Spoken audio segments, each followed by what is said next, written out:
Baik teman-teman sekalian, kita lanjutkan kisah sebelumnya, yaitu kisah tentang Muhammad sang Nabi ya.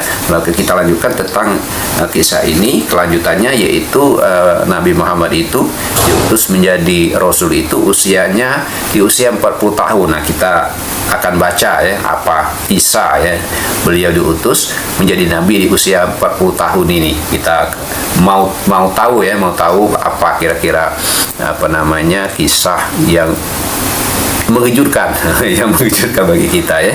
Jadi kita coba baca buku ini.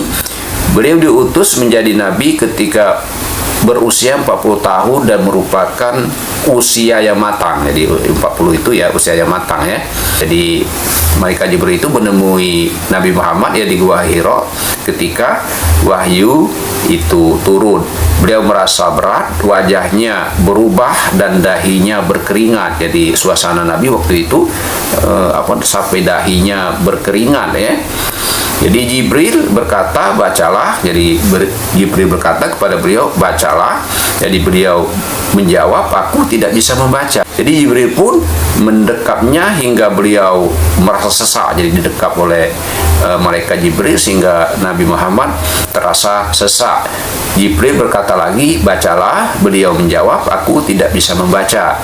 Jibril pun mendekapnya kedua kali sehingga beliau merasa sesak. Jibril berkata lagi, bacalah. Beliau menjawab, aku tidak bisa membaca. Jibril pun mendekapnya ketiga kali hingga beliau merasa sesak. Jibril berkata, Iqra. Nah, jadi ini ya, dia sampai Nabi didekap 3 kali oleh Jibril, baca. Jadi Nabi berkata, saya tidak bisa membaca, aku tidak bisa membaca. Didekap lagi kedua kali, didekap lagi 3 kali, akhirnya Jibril berkata, Iqra. Gitu kan? Iqra. Jadi Jibril berkata, Iqra, bismi rabbikal ladzi khalaq. Jadi Jibril berkata ya, Iqra bismi rabbikal ladzi khalaq sampai ayat alamal insan ma'lam ya'lam. Jadi Iqra Al-Quran ayat Al-Quran surat Al-Iqra 96 ayat 1 sampai 5. Lantas beliau pulang menemui Khadijah. Nah, ini kisah ya, kisah berikutnya ini. Beliau pulang menemui Khadijah. Khadijah pun menguatkan seraya berkata, bergembiralah. Nah, itu ya hebatnya seorang istri itu. Bergembiralah demi Allah, Allah tidak akan pernah menghinakanmu. Jadi Siti Khadijah istri berkata, bergembiralah, Allah tidak akan pernah menghinakanmu.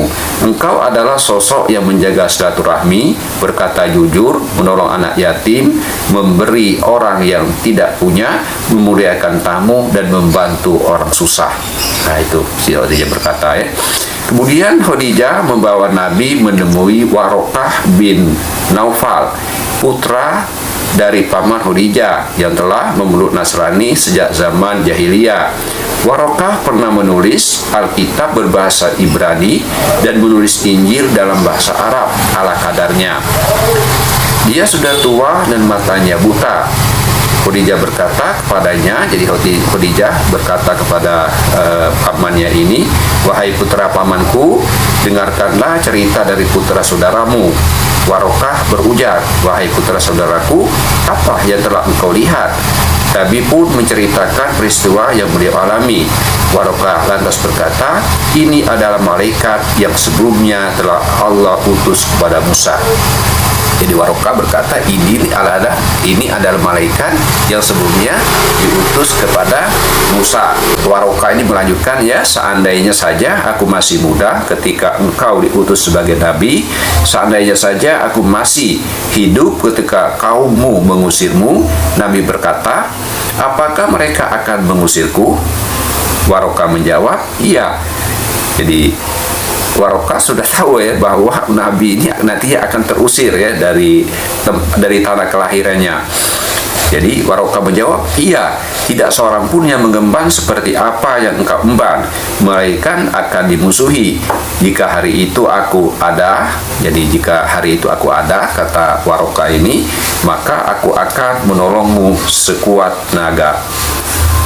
Namun ternyata tak lama kemudian Warokah pun meninggal dunia. Jadi belum sempat membantu Nabi karena mereka memang usia Warokah sudah tua, beliau meninggal dunia. Jadi itu begitu kecintaan orang kepada Rasul itu.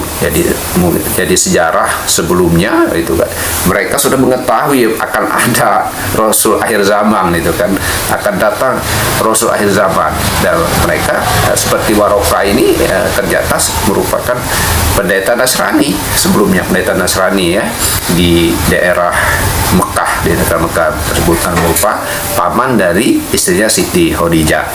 Cukup sekian pertemuan kita pada pembahasan kali ini. Kita membaca buku ini, kita akan bertemu kembali ya dengan tema selanjutnya, yaitu agama Nabi Muhammad itu adalah agama Islam. Nah, nantikan ya kita baca bersama di konten berikutnya. Terima kasih. Billahi taufiq wal hidayah. Wassalamualaikum warahmatullahi wabarakatuh.